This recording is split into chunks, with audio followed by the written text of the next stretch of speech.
My congratulations to Pakistan Society for Training and Development for organizing not just WIBCON, but launching the Rising.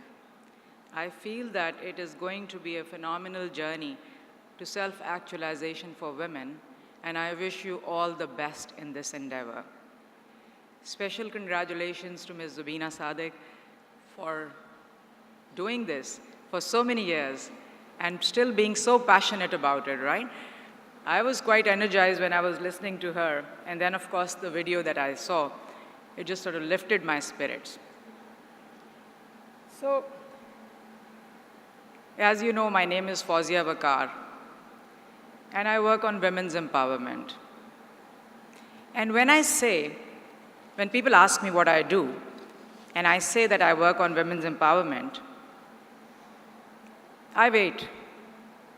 I wait for a reaction, because there is always a reaction. It's not like if you say, you work in finance, you work in agriculture, where people are curious, okay, so what do you work on? What products are you developing? Who do you reach out to? There is a positive or a negative reaction. Very few people have this curiosity on just the dynamics of what we do. And the reaction can vary from, oh, good for you, you're doing a very important job. Or it can be, here comes another man-hating woman who wants to empower other women. And there are snide remarks when people say, aren't women empowered enough? Look at my wife, she takes all my money. Or it could be just like, we now need a commission to empower men. So we thought we needed to discuss this a little bit further, unpack it a little bit, and understand what is women's empowerment and why is it important. And here I just want to take you to the broader context of a woman's life, from cradle to grave. What is it that makes it important for her to have such initiatives as the Rising to nurture her potential? What are some of the challenges that she meets which require a special push, which we sometimes call an affirmative action, but it's really that added push which she will require because the odds are stacked quite heavily against her. So we started to think about, and we do that all the time, and I don't know where to point this. Okay. Sorry, just give me a minute.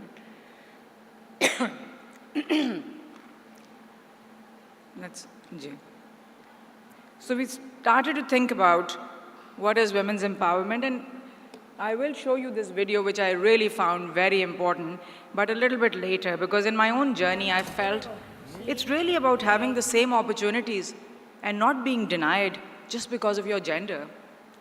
It's really just to have a say in the decisions that you make regarding your life, to have the control over your own bodies and your own lives, and the ability to make strategic choices.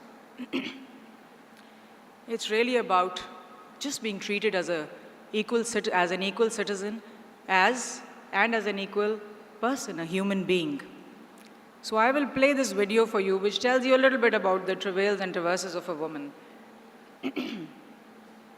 नाना ये देखो shield leg helmet homework हो गया mummy ये देखो फिर दाग लगा दिया पापा ये लीजिए आपके घर जाने की ticket hello yeah I am just going to send you the email in 5 minutes या give me 5 minutes I am working on the present मेरी छोटी सी गुड़िया कितनी बड़ी हो गई घर घर खेलती थी अब घर संभालती है ऑफिस संभालती है I am so proud and I am so sorry sorry कि ये सब तुम्हें अकेले करना पड़ता है सॉरी कि जब तुम घर घर खेलती थी तो मैंने तुम्हें रोका नहीं ये नहीं कहा कि ये सिर्फ तुम्हारा काम नहीं है तुम्हारे हस्बैंड का भी है पर कहता भी कैसे है और मेरी ग्रीन शर्ट धो देना मैंने भी तो कभी तुम्हारी मम्मी की हेल्प नहीं की और तुमने जो देखा वही सीखा तुम्हारे हस्बैंड ने भी बचपन में यही देखा होगा घर घर खेलते वक्त वो टीवी देखने की या न्यूज़पेपर पढ़ने की एक्टिंग करता होगा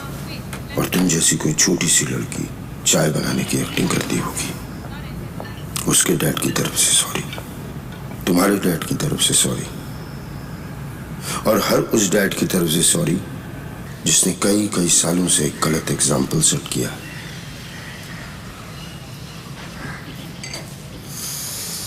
पर अभी भी देर नहीं हुई। इस सॉरी के साथ मैं अपनी तरफ से एक छोटी सी कोशिश करूंगा कि घर के काम में मम्मी की हेल्प करूं। किचन का किंग ना बन पाऊं तो कम से कम लॉन्ड्री में तो हाथ बटाऊं। इतने साल एक गलत एग्जाम्पल सेट किया है, अब कुछ सही कर जाऊं। तुम्हारा पापा।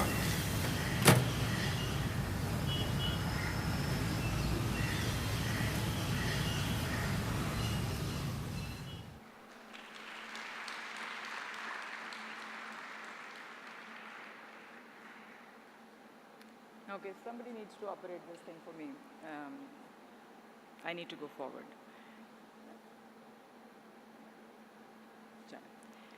Okay. So you see that there is a need for women's empowerment, and statistics tell you that also. Because unfortunately at the moment, Pakistan stands at 143rd rank out of 144 countries in the world. And that is essentially because women's economic empowerment has it's still kept back considerably. Women work, but their work is not recognized. And that's what needs to be worked on. You meet this little girl in Punjab. She's denied access because her birth was, access to various services because her birth was not registered. If you look at the statistics on birth registration, you'll see that there's still an 8% gap between the births of boys registered and the births of girls registered. Girls' births still don't get registered because it is felt कि ये कौन सा कोई काम करेगी जाके, इसको school भी पता नहीं भेजना है कि नहीं भेजना। खैर स्कूल के लिए तो birth registration की ज़रूरत भी नहीं होती, मगर essentially that she's not going to participate in the public life, not in those numbers which ultimately will take Pakistan way higher than 143rd position out of 144 in the countries.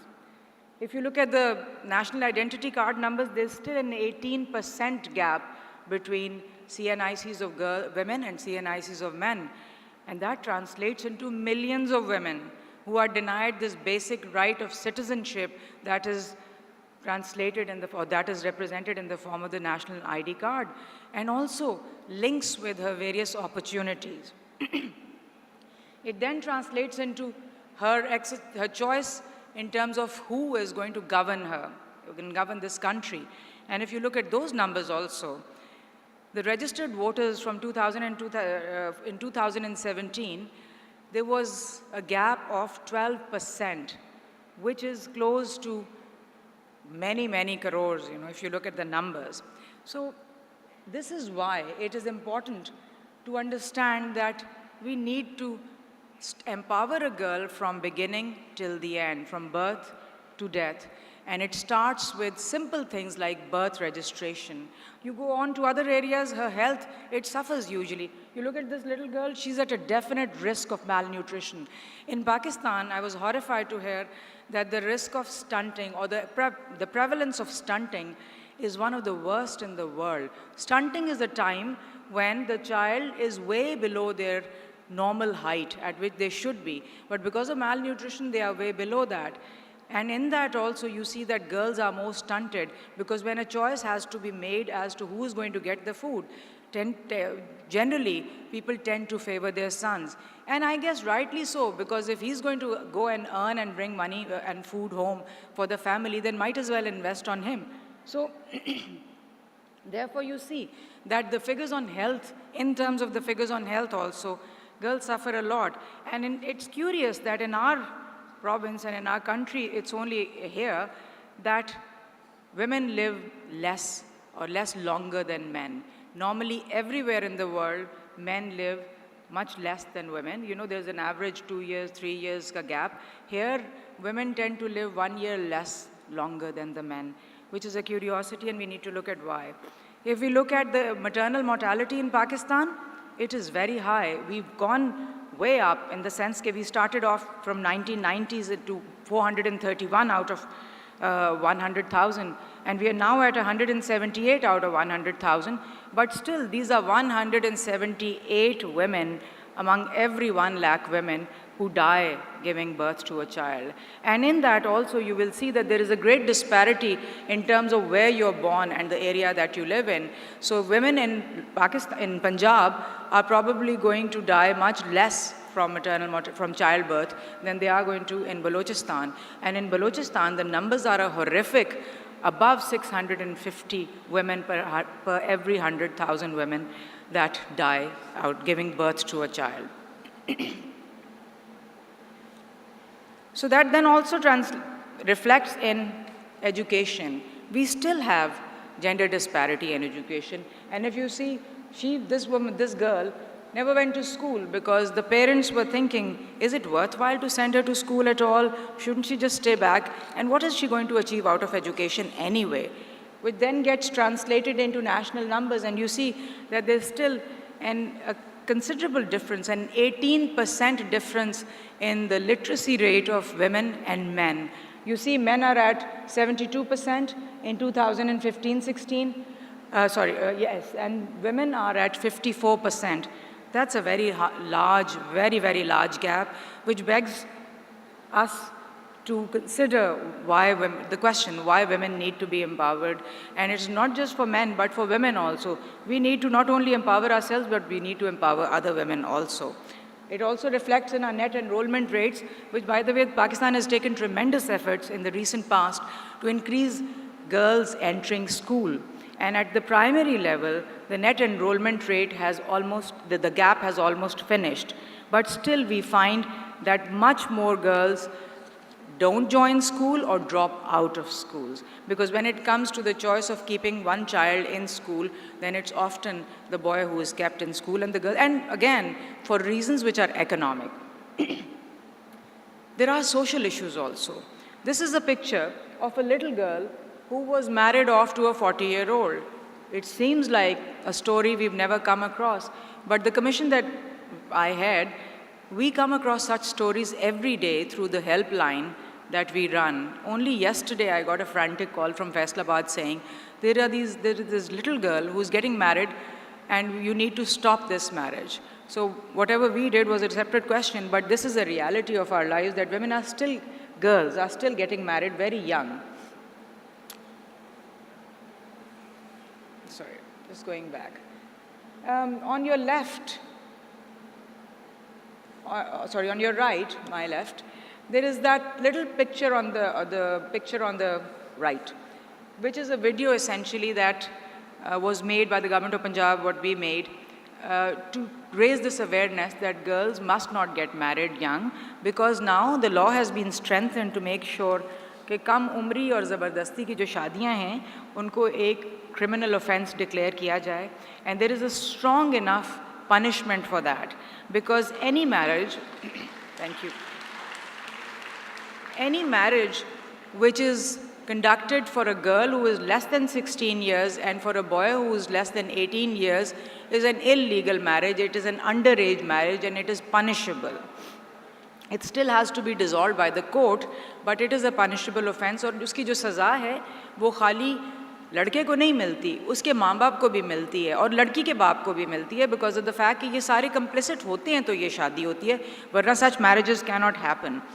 And that led, since I'm supposed to talk about some of the things that need to be done and that have been done to change this situation, that led to one of our initiatives, जिसमें कि you see that nikah nama आपकी side पे आपको नज़र आ रहा है लिखा हुआ.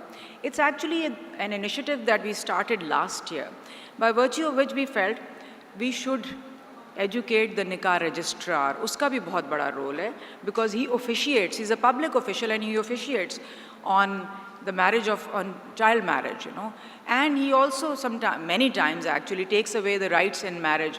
How many of you are married here? Raise your hands, please. Many unmarried, which gives me, it's great, because then I can share some information for you. I'll start with myself. When I was getting married many years ago, the nikah nama came to be signed by me. And there is a thing called delegated right of divorce, which is a way of dissolving marriage whereby you don't have to give up your haq meher. You know, there is a khula, there is a divorce. Divorce is declared by a man, khula is declared by a woman, and a woman loses her haq meher, a portion of it in Punjab, but all of it in the rest of the provinces. And then there is a third way, which is given by the law, which is a delegated right of divorce. उसको तलाक़ तफ़वीज़ का हक़ कहते हैं, जिसका मतलब है ख़ामन ने बीवी को तलाक़ का हक़ तफ़वीज़ कर दिया, दे दिया, because of which she does not lose her haq meher. And that right is given in the nikah nama. So when the marriage registrar came to me, जो nikah registrar था, तो उसने खुद ही वो section 16 है या 17 है, वो काट के लेके आया हुआ था मेरे पास. And because I had had this discussion with my husband, I said, ये आपने क्यों नहीं, I just unstruck it and I said, तलाक, उसने लिखा हुआ, काटा हुआ था कि नहीं चाहिए. So I unstruck it and wrote, हाँ चाहिए. When the nikah nama went back, the nikah registrar got so annoyed, उसने कहा कि मैं ये शादी ही नहीं कराता, क्योंकि इस औरत ने तलाक तवीज़ का हक़ जो है वो मांगा है. It is not his call. And I don't see any reason where does it hurt him or where is the law against it. So that led us, and वो background में चल रहा था, and I hear stories every day of this denial of rights as a citizen, as given by the law. And therefore we started this initiative जिसमें कि we are training 39,000 marriage registrars, nikah registrars of the province. That is all the nikah registrars, you know. एक को हमने उनका data इकट्ठा किया, उनको train कर रहे हैं ताकि कम से कम वो इस denial of rights में complicit ना हो. Thank you. और जो यूनियन काउंसिल के ऑफिशियल्स हैं, वो supposed to register these nikahs, वो भी complicit ना हो, because उनके लिए भी सज़ा है. And you know, the response has been very good. I mean, of course, there are marriage registrars, nikah registrars जो कहते हैं आप तो आपका एजेंडा वेस्ट का एजेंडा है, आप गलत काम कर रहे हैं. मगर बहुत सारे ऐसे हैं जो कहते हैं कि हाँ, कम उम्री की शादी भी नहीं होनी चाहिए, क्योंकि बच्ची का जिस्म और उसका जहन तैयार नहीं होता ये काम करने के लिए. और औरत के जो हकूक़ उसको कानून में मिले हुए हैं, जो कि which flow out of Islamic injunctions, you know, because all our laws have to be in consonance with the injunctions of Islam. So there is no conflict here, and those also permit her that right. So there is no reason why a public official should not give her that right. So that is one of the initiatives that we've recently undertaken. There are other areas also, and I started off by saying that हमारा जो ranking है वो सबसे ज़्यादा ख़राब होती है because of the women's economic empowerment. And it's not because women are not working. Women are working very much so. They work in the house, but उनकी unpaid जो care है वो तो कहीं उसका कहीं जिक्र ही नहीं होता. वो जो हाथ बटाती हैं खेतों में उसका भी कहीं it is not captured, because of which our stats on labor force participation are extremely low. You know, Pakistan में औरतों की labor force participation stands at about 24%. Punjab में थोड़ी ज़्यादा है, 28% के करीब है, और आदमियों की जो labor force participation है वो 70% के करीब है. Why? Why is it that women are not entering the workforce, or why is it that women's work is not being recognized? There are various reasons, some of which will be talked about today. I think during the discussion we can talk to women who are working. But the question remains that we have very low numbers of women working. And while the numbers of women in education have gone up significantly, you see, आपको कहते हैं medical colleges में 70% औरतें हैं, engineering universities में बढ़ रही हैं, हर जगह औरतें बढ़ रही हैं, उनके numbers बढ़ रहे हैं. But still we are behind, and we need to take this number up, because the transition from education to work is very little. इस वक्त सिर्फ जो literate population है जो काम कर रही है वो 3.7% है खाली. उनकी जो access to finance है, which economic empowerment, that is also very low, and you see that only about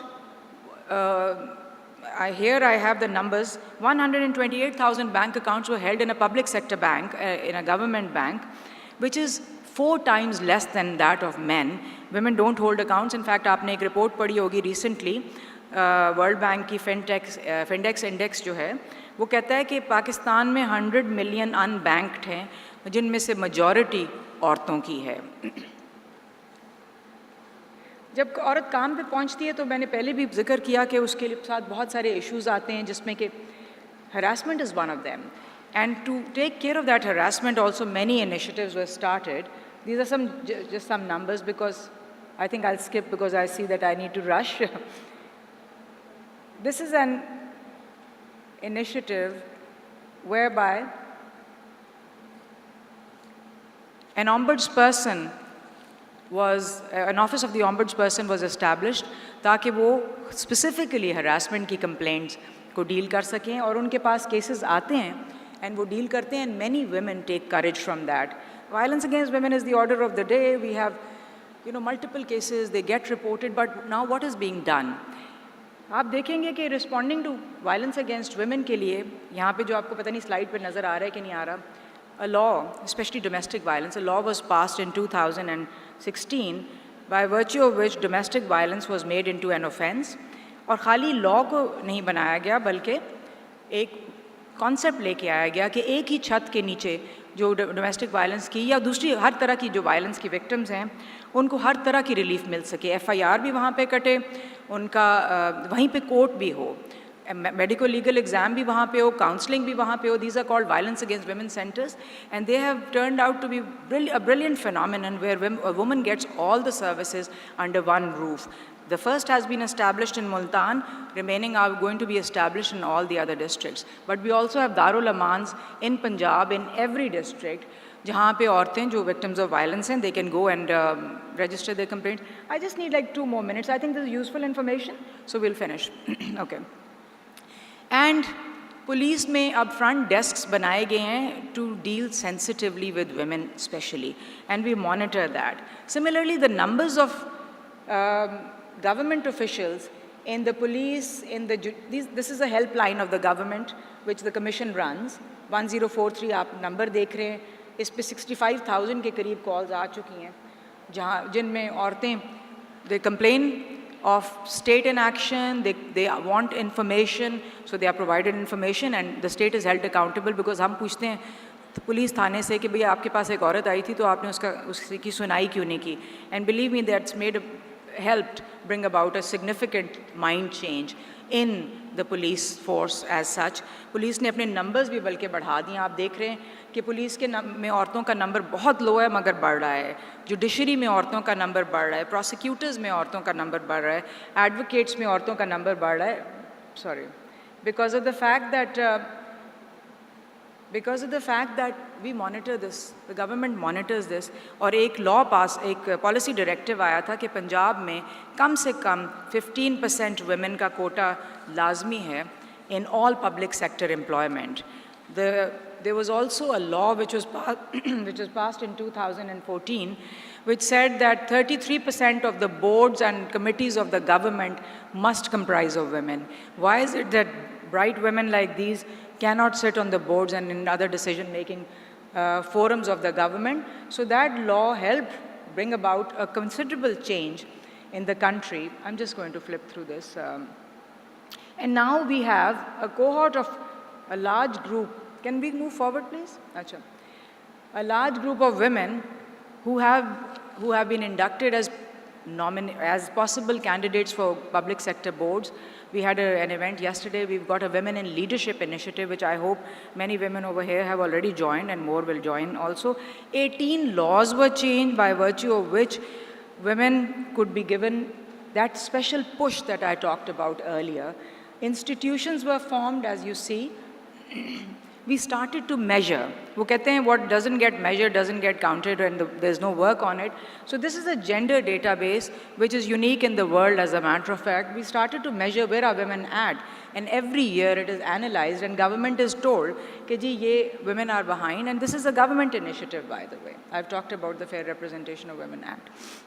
Anyway, so I'll just models. And you see this image over here on your right. Women on Wheels एक campaign है जिसमें women are being trained to ride motorbikes because women have just disappeared from public spaces. वो चलती हैं तो they are either dependent on the public transportation where they are harassed or when somebody from the home has to drop them. But here, through this initiative, not only will they have their mobility guaranteed under their own control, but they will also show more women in the public space. Hopefully, this is going to lead to a big mental shift because we feel that gender equality has to be achieved through whatever means that are available, and it is way more than just a goal in itself. It's a precondition for meeting the challenge of reducing poverty, promoting sustainable development, and building good governance. I will leave you at one last quote from Eleanor Roosevelt. जिसने कहा था कि a woman is like a tea bag. You don't know how strong she is until she is in hot water. So women can do it.